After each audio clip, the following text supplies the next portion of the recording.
Hey everyone, welcome back to another episode of Acquisitions Anonymous. I'm one of your hosts, Bill D'Alessandro, and today we have a really great War Stories episode for you. Our guest is Jake Wakely. Jake owns a moving business in Texas and comes on to share his war story of acquiring a home services business in Vail, Colorado. I loved his rationale for choosing this business. It was basically because he wanted to spend more time in Vail, which I joke is that's how entrepreneurs go on vacation, is find a way to make it a business trip. But Jake had this deal under LOI with a bank, with an SBA bank, and his financing fell apart two separate times within a week of closing while his wife was 8 months pregnant. And so I'm excited to hear you guys, or to let you guys hear how he figured all of that out on this week's episode of Acquisitions Anonymous. Hey, Michael here. Want to talk to you about today's sponsor for the episode, which is cloudbookkeeping.com. So, Cloud Bookkeeping is actually run by my neighbor, Charlie. So, I've met him in person and can attest that he's a real human being and a good person. And what Cloud Bookkeeping does is offer a full suite of bookkeeping services, all in the cloud. For you around QuickBooks and other technologies that you're using as a small business owner. So if you're interested in getting the bookkeeping part of running a business off of your plate and focusing on running your business, Charlie and his team are one to call.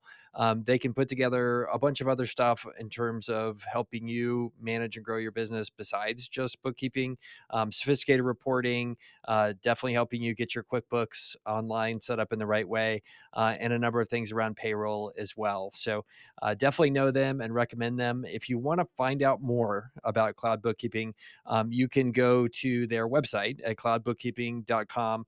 Reach out to Charlie. I know many of you have, and see if he can help you make your running your business easier and more fun by letting them help with a lot of the bookkeeping solutions. So, and when you call, mention this podcast.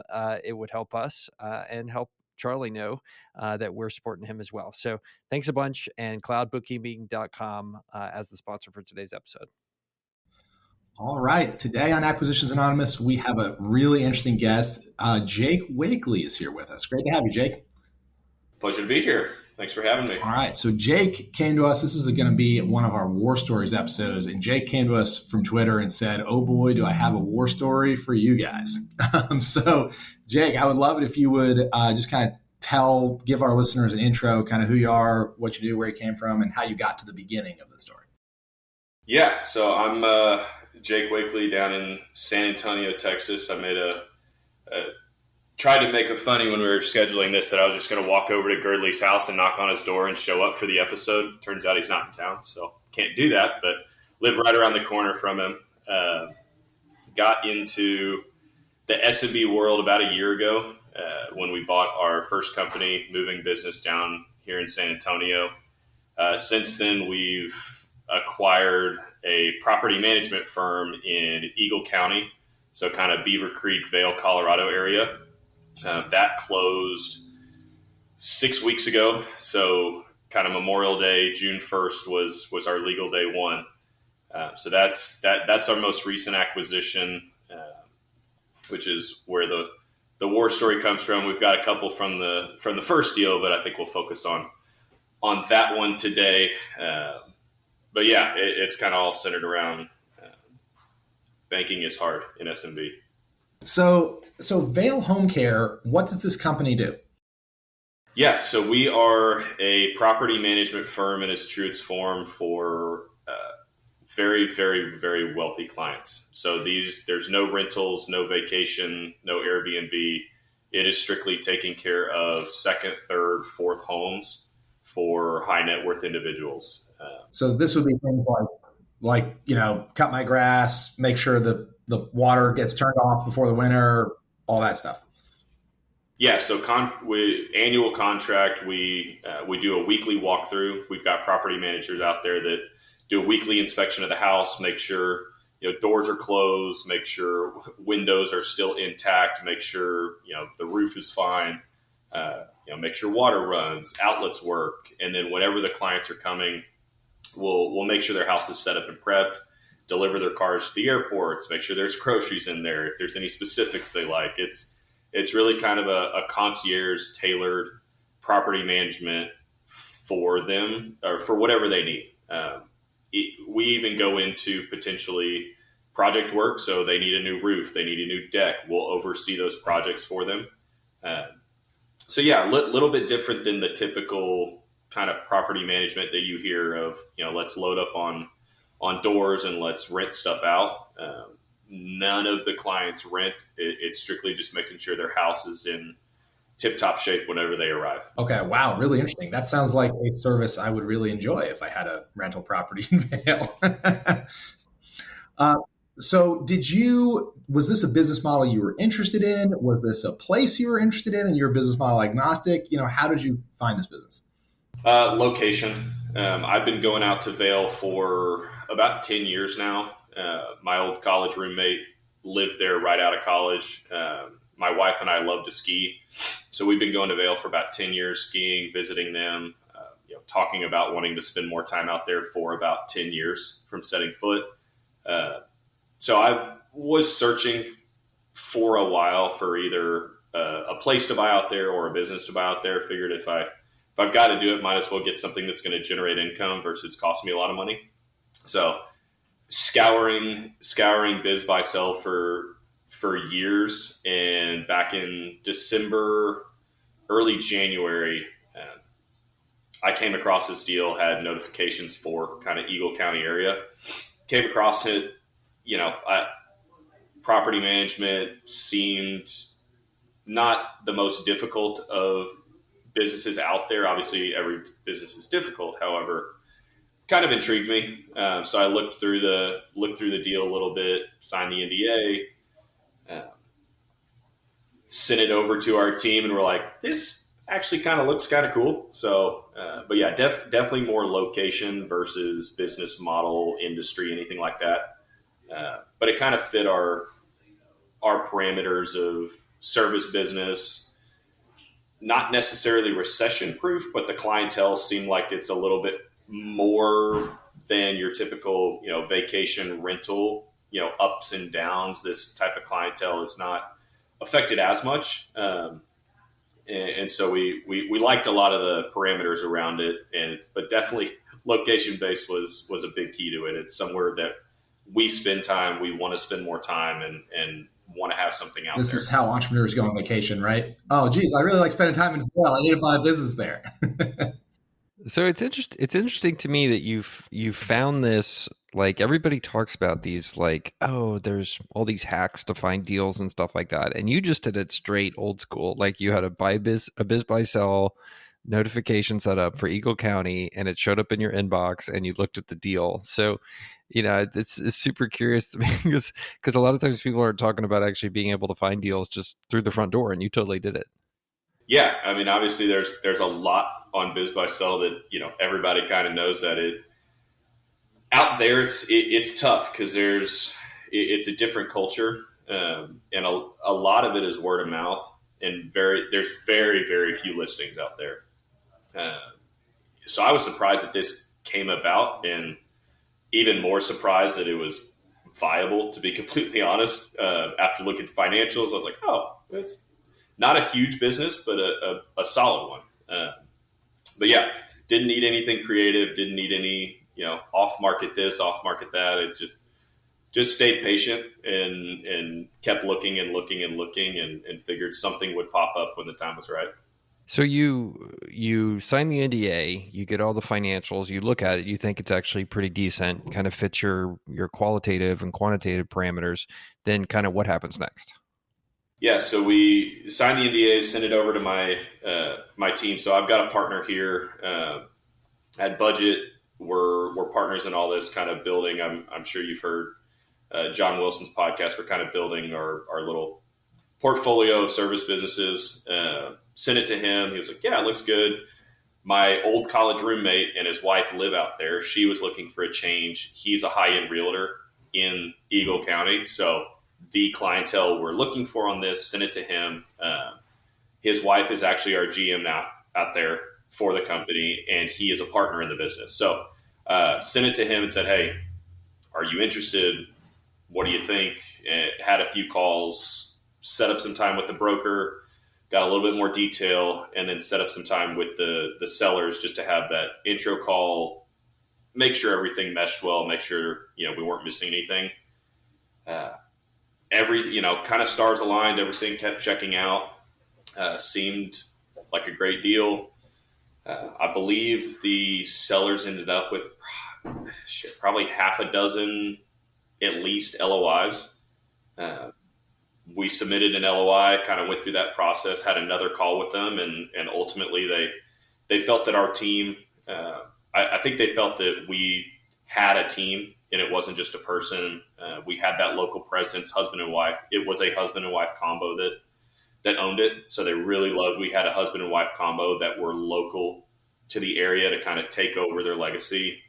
But also there's just a lot, as we all know, in small business on the back end. So we have a team here that's running a lot of the back end operations for the deal. So they loved that combo, accepted it, everything went well, and we signed the LOI and pressed forward into due diligence. Hey, Jake, if I could interrupt you real fast, just to give us a little context, can you give us some numbers about the business? Like, how many years has it been in business? What's kind of the top line revenue, profit margin, stuff like that? Just so people can kind of understand the size and magnitude of what we're dealing with here. Yeah, so 20-year-old business. I want to say it was founded in like 2001 ish. Last year they did low 800s in revenue, low to mid 800s. Profit margin, I want to say net income was around 200 or so. So not too bad. And that doesn't include owner's compensation. So the husband and wife each took compensation out of that as well. The wife works part-time bookkeeper for the most part. So add in sellers' earnings, it was closer to kind of that 350-ish range on 800. So pretty solid. And we knew a lot of us would just kind of fill in actually for less than what they were taking. It went through a separation in 2019. So their revenue was over $1 million for a few years, kind of 2016, 17, 18, 2019, the two founders separated.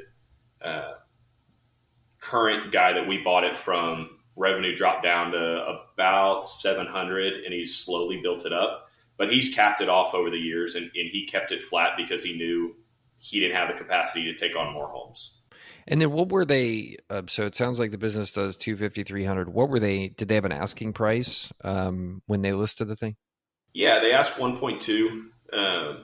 We came back in a little bit lower than that, but they ended up asking 1.2. So 4 times kind of seller discretionary if you go off that. We ended up working out a little bit lower, added some seller finance in there, added some stuff, kind of some earn out clauses based on retention. So then how was that? Okay. So then you find out you like the deal, you've done the due diligence, you have the LOI signed with them, and you have a price. How are you structuring the deal? Like, how are you putting it together in terms of equity, debt, seller financing, all that kind of stuff? Yeah. So initially we went the SBA route. The deal, on the typical biz buy sell listing, it's, SBA approved. There was a lender on there, figured he had looked over some of the financials, went down that route, started SBA. We had 10% equity, 10% seller finance, and 80% SBA. So a little bit more than what the SBA requires, but we were fine with that. We kind of knew we wanted to get a little bit more in there.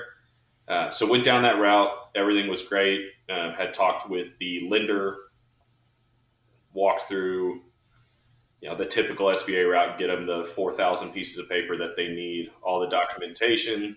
That we had actually started talking with the lender before we signed the LOI, before all of that. We contacted the lender and started that process when we started having conversations with the sellers. So we were kind of prepared, started getting in pre-documentation. We were like, look, we don't want to wait around on this thing. If we get a signed LOI, we want to press forward as quick as we can. And then just in terms of who the buyer is, there's you and your wife, or you have stuff, then you have a partner. So how's all this getting structured? Are you guys doing this deal separately? Who's actually buying this thing? Is it just you? Is it just the folks up in, there were a bunch of different cast of characters. So how's it all actually set up? Who's doing the acquisition? Me and my partner, our wives are, I guess, not technically on, but Texas is a community property state, so they're on there for SBA purposes for the guarantees. But it was me and my partner, and then out in Colorado, husband and wife had a small percentage. They were partners up there. My partner and I here, and then we had one other small equity backer to put some money in, but they were a small percentage for the down payment. Okay, so Jake, you've got an LOI in place. You've got an 80% SBA loan lined up. Tell us a little bit about the lender and the financing. Sounds like you told us it was pre-approved. It should be good to go, right? Yeah, our understanding was everything was pre-approved. No hiccups, no headaches, no concerns through due diligence until we got to the end of due diligence, which is when things kind of got squirrely. The banks stopped really giving us some updates and then decided that they no longer liked the deal. Not that it was us, not that it was personal guarantees, not that it was anything other than underwriting decided they no longer wanted to do the deal. And we're talking 60-ish days into this whole process, talking with the bank, going through SBA, no indications otherwise. That is terrible. This jives with several other SBA small business lending experiences I have had where the guy up front is the salesman, basically. Like, he wants to make a loan, but he can't approve any loans. And the man behind the curtain, the underwriting guys, approve your loans. And of course, we know nobody in life does any work until right before the deadline. So it creates this terrible thing where the underwriters don't look at it until you're like ready to close. And then all the shit comes out. And it sounds like that's what happened to you here. Yeah, and he harped on, because we had a bad SBA experience in the past, and so he harped on, I've done this for 25 years, we're good, it's a major SBA lender, everybody would know the bank. I'm not going to say it, I'll be courteous, but it was a pretty bad situation. I mean, like I said, we're talking 60 plus days into talking with the bank, no red flags, no indication, no concerns whatsoever, and we get through due diligence completely. And 4 days after due diligence, they pulled the rug out from under us and was like, sorry, we're no longer interested. We're not doing the deal. Nothing can change this. And we knew all along, asset light business, like basically no assets. It's all contract revenue. We knew that. They knew that. But for some reason, they decided they no longer wanted the deal. Okay, so now you've got an 80% hole in your deal structure. Your bank is out. What do? Start calling around, start sourcing, start going through our network. We've got a local bank here. I say local. It's a huge, huge bank in Texas, and Girdley would know exactly who it is. They've got massive buildings downtown. But my whole family works there, Frost Bank. My whole family works there. Our banker's there. So we called them, said, are y'all interested? They said, probably not on this deal. They're a very, very conservative bank, so the whole no having assets, they didn't like it. Called around to a few others, networked with, the broker had a couple recommendations. We got some recommendations. But yeah, just lined up more banks to talk to and kind of go down that path again. So did you end up finding one? Did you find a bank to come in and take the 80% slug? Yeah, we converted, no more SBA, tried to go conventional route. Raising the equity wasn't a concern. We had some other backers that said they would come in and were interested. So went more conventional, said, hey, this is probably quicker. Well, I know it's quicker, and we can just raise it. We'll just have to restructure the deal a little bit. So we went down that road, found a bank that said, absolutely, we can do it. Mind you, we're getting fairly close to crunch time. We had like a May 31st deadline, and we're talking this is middle to end of April when we were talking to these people. So all of a sudden we had a very quick time frame. But they said, yes, we're good. Here's all the documentation. Let's do it. Everything looks fine. We have no reason to believe we're not going to get this deal done. We just said, let us know what loan to value you want us to come in on, what equity we need to raise. Like, just let us know and we'll get it done. Yeah. So you went from an 80% loan to these new guys. It's not going to be SBA. It's going to be conventional. And what was their loan to value? How much of the deal were they going to finance? They said 80. They said they'd come in at 80. So obviously 10% seller finance, 10% us. We said, you know what, let's come in a little bit more.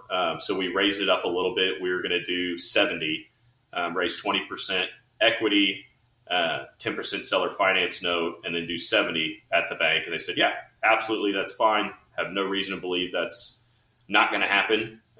Okay. So we proceeded down that route. So you went from an 80% loan to a 70% loan, and you doubled your equity commitment from 10 to 20%.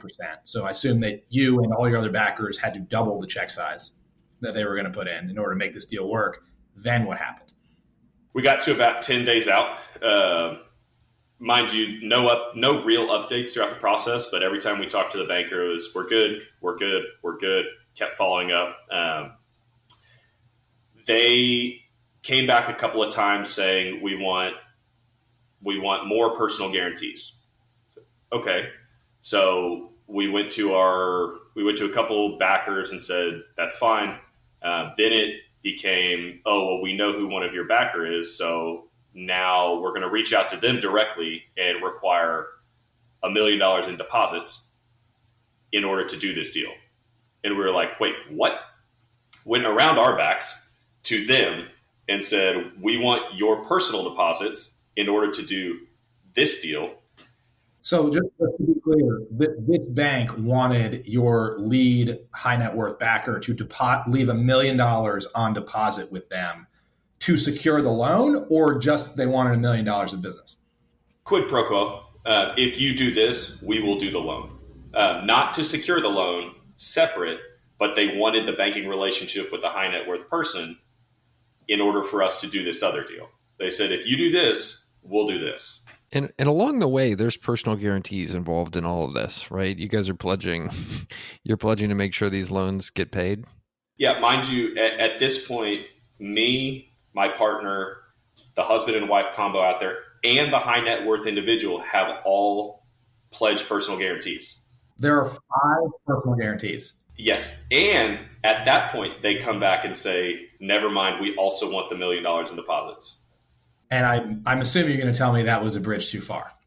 Oh, yeah. Our high net worth basically told him to shove it. He was not so nice on the phone with them. We were not so nice. This all came to head.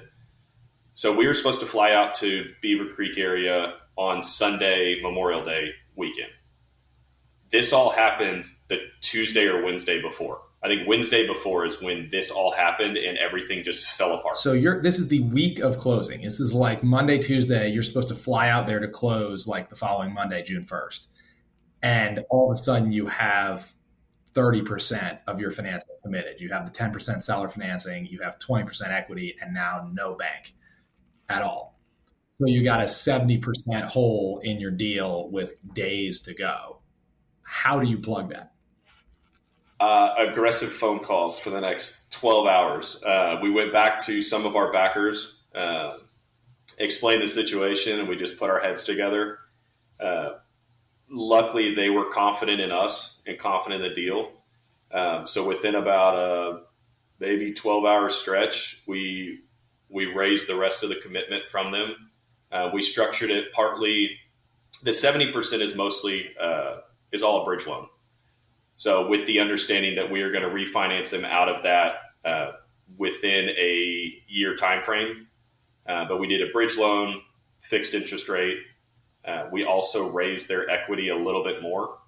So to kind of compensate that extra piece.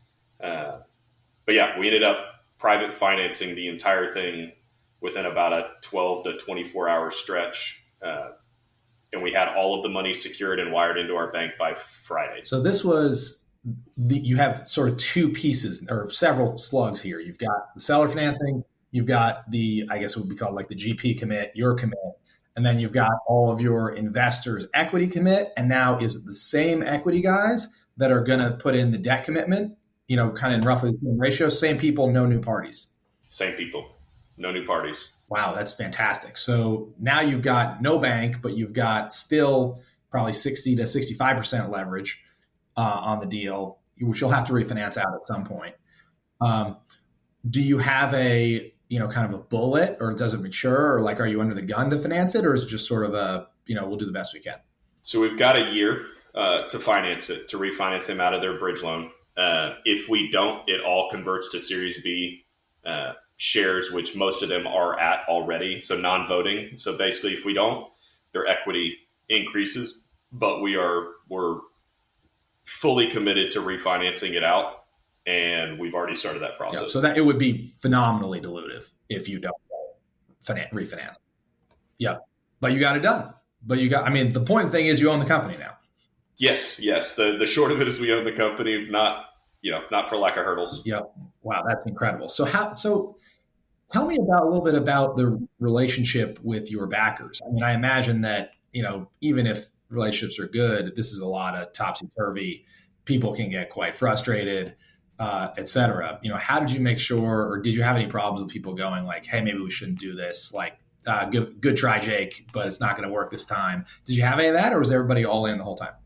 A couple of them were all in the whole time. We had one or two that were hesitant. Obviously, the deal structure changed multiple times. Every time it changed, equity got diluted a little bit. But yeah, we ran into some hiccups here or there, some hesitations. But ultimately, people said, we believe this is a good business. Essentially, oh, great, we get to own more of it. We trust Jake is running it, so we'd rather own more of it and get the deal done. Was that basically the upshot? Yeah. A lot of it was trust on us. Own a little bit more of it if for some reason it doesn't happen on the refinance. But ultimately we had to make it favorable for them as well. So the interest rate is obviously a little bit higher on the bridge loan and some of their money, just to make sure it's favorable for them to come in. It can't not be. So we were able to structure that accordingly and still leave us room to grow the business and room to operate. But yeah, a lot of it was just trust in us. So what would you do different? Obviously, you got spurned by two banks at the last minute in sequence on the same deal. What did you learn? Like you're probably going to do another acquisition, right? You're probably going to consider an SBA loan again, or maybe not, or you're probably going to consider bank financing at least again, or maybe not.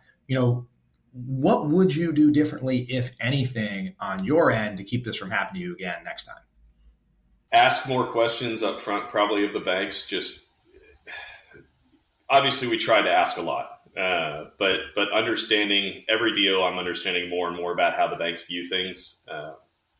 And so deal structure, deal assets versus, contract revenue, those kind of things. I kind of understand where a bank's coming from. For me, I'd love to not have to go the bank route moving forward if I didn't have to. It's just, if I'm able to do it and pay a little bit more to have the private investors, I like that route. I'd rather our investors win and get better returns than pay a bank for it.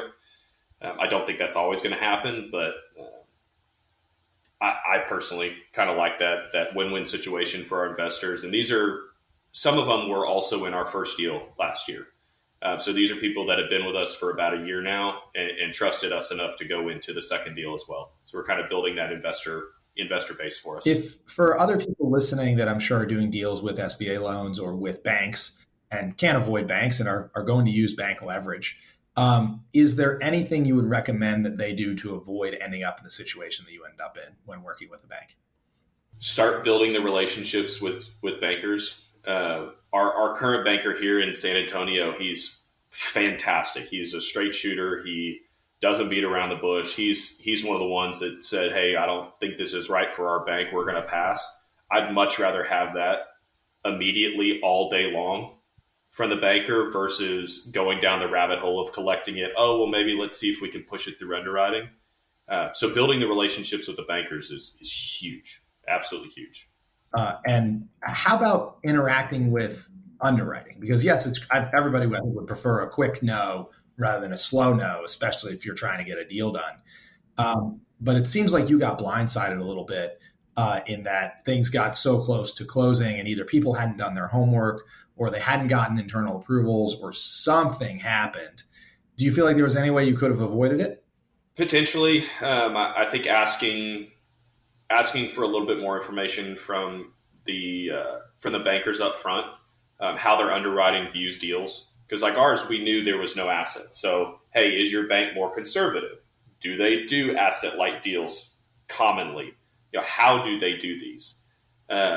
Asking those questions, getting a little bit more clarity, I think would have certainly helped. So just again, probably goes back to the relationship with the banker and understanding how the bank views deals.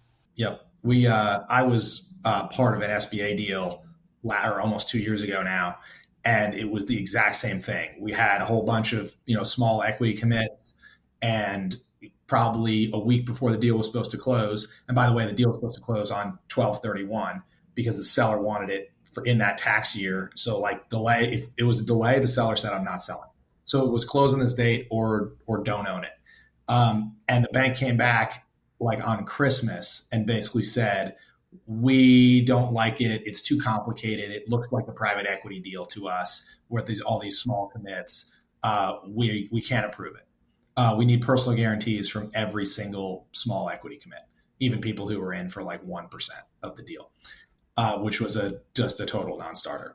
And what I basically found out was that the people who needed to look at it had not looked at it until then. Right. The bank internally, it was mostly the sales guy and mostly the rubber stamp people. And they basically, to use, more sophisticated financial terminology, they had not taken it to investment committee really until 1 week before closing. And then they took it to investment committee, and some high up people at the bank had heartburn about it. The way it ended was I ended up with our lawyer on the phone citing SBA regs to them, that it was teaching them about the SBA regs to show that it was fine. And we did end up closing the deal. But it was a nightmare because the people that needed to look at it had not. That was the big lesson for me. I need the names of the human beings that have to sign off on this. And have they signed off on it? And have they seen it? Have they done the work? That was a big takeaway for me. Yeah, and for SBA especially, it's probably asking those bankers and asking the bank, how much SBA do you do? Like if you're going that route, how often do you do SBA? Hey, banker, how often have you done SBA? Because even if the bank does a lot, if that banker doesn't do a whole lot of SBA, you're going back and forth and back and forth and back and forth. It's hard to get straight answers out of it. And like you said, it may sit with the banker for a long time. So understanding how much they do in that space will certainly help, because they can do SBA, but that doesn't mean a whole lot if they don't know all the nuances around SBA, and things get flagged and held up all the time. Yeah. I would never do an SBA deal with a bank that wasn't closing a couple a week. I mean, you want somebody who knows what the heck they're doing, because SBA is a pain in the butt. From the bank side, they have to file so much paperwork. The difference between the guy that tells you he can make you the loan and your point of contact and the underwriters behind the curtain is night and day, because your point of contact is a sales guy and he gets paid for closing loans. So he gets paid to tell you, yeah, we'll try to cram it through underwriting, et cetera. But the underwriters get paid if their loans don't default. So they essentially get paid for not making loans, for not making loans that are at all risky. So you have this total misalignment of compensation structure, and sales guys are the only one you're talking to. Whereas underwriter guys are the guys that have to stamp your deal. And if they don't look at it until the end, you're in trouble. Deals. Yeah, and on ours, I mean, the guy kept telling us, I've done this for 24 years. I've done SBA. This is all I do is SBA. So we're thinking, cool, that's great. Now, it wasn't a guy that we had talked to before. He was on the deal, kind of on the sim. And so we're like, okay, you've seen the deal. You know the numbers. You know the structure. Let's go through you.